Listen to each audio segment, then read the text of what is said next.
SSC English second পেপারে বইটি থেকে সাফিক্স প্রিফিক্সের প্র্যাকটিস পড়া হচ্ছে। তো এখানে 46 বা 46 নম্বরে বলছে যে nobody is immortal on earth, we are accountable to God for our deeds, so it is unwise to lead an impious life on earth. Moreover, it is improbable that man can escape death. As death is inevitable, we must do something noble to be in the heart of people even after our death. মৃত্যুর পরে যেন মানুষের হৃদয়ে থাকতে পারি, এই জন্য মহৎ কিছু আমাদের করতে হবে।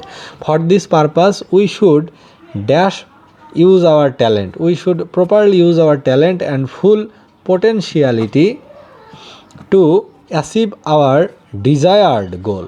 We must keep in mind that this goal should be helpful to others. Dash should be given to prepare us. তাহলে importance should be given to prepare us ready to carry out individual duty. অর্থাৎ নিজ নিজ দায়িত্ব পালনের ক্ষেত্রে আমাদেরকে আরও বেশি গুরুত্ব বাড়াতে হবে।